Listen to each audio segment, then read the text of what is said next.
J'ai été directeur de musée pendant 25 ans. En 2005, on a commencé à inventer des performances pour donner de la vie aux vêtements qui n'en avaient plus dans les musées.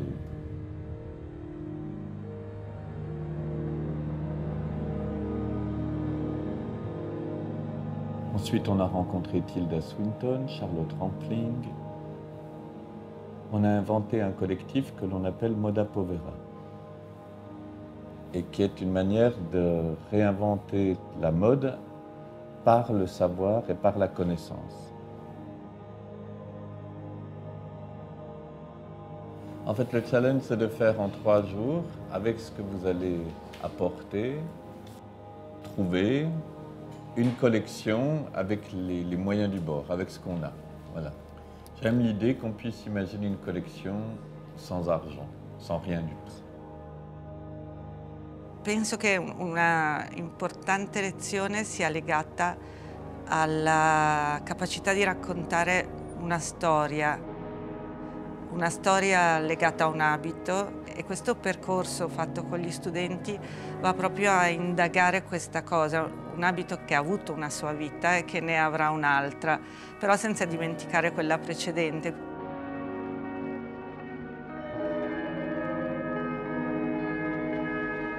Sono Attilio, ho portato una giacca acquistata qualche mese fa in un mercatino dell'usato. Era una giacca da uomo e addosso ad Axel è diventata una giacca abito couture.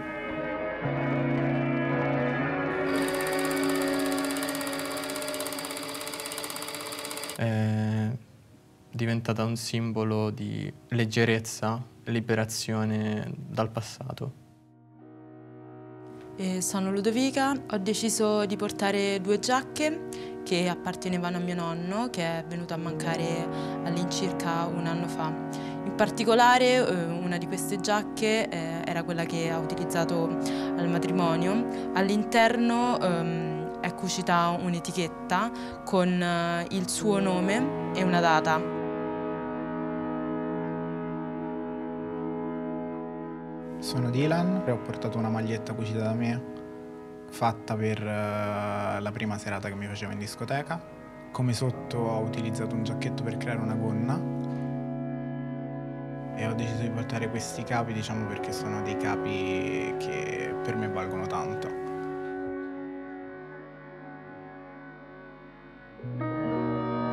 Sono Sara, ho portato un paio di pantaloni che apparteneva a mio padre. Ho deciso di portare questo capo perché mi ricorda un pezzo di gioventù, appunto, di mio papà, che è sempre con me, anche nei capi che indosso.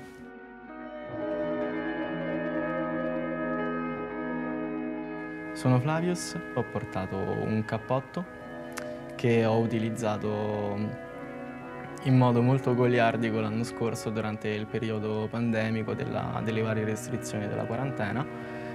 Infatti è stato il capo che più mi ha coperto durante le serate fuori porta. Era un pochino illegale stare insieme. E questo cappotto ha seguito un pochino questo suo spirito nel diventare poi un qualcosa senza regole, un qualcosa che esploda in un fascio di libertà.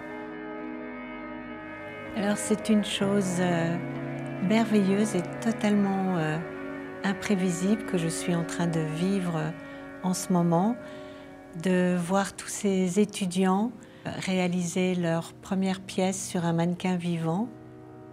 Ce qui est merveilleux, c'est que je reçois beaucoup. Je reçois dans leur regard, il y a des étoiles, des étincelles, du merveilleux. Et les vêtements qu'ils me proposent, enfin qu'ils m'essaient, sont empreints de poésie, de spontanéité. Et c'est comme les premiers dessins des enfants. Il n'y a pas d'a priori, pas de questions. C'est juste une grande poésie.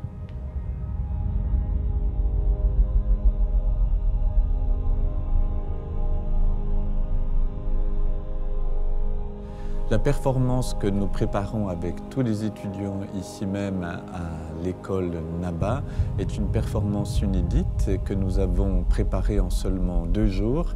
J'avais vraiment le vœu puissant de pouvoir donner envie à toutes ces personnes, à toutes ces jeunes filles, ces jeunes garçons, l'idée de réintroduire de la poésie dans le vêtement.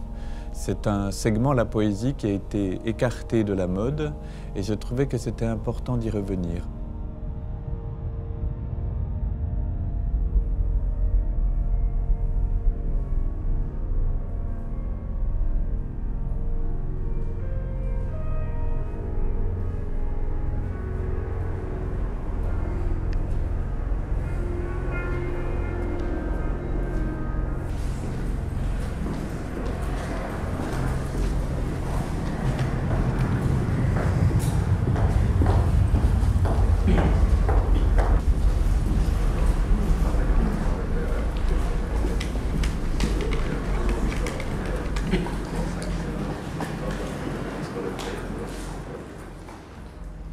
Je voudrais leur demander à tous maintenant de mettre leurs enveloppes dans les grandes feuilles de craft. Allez-y.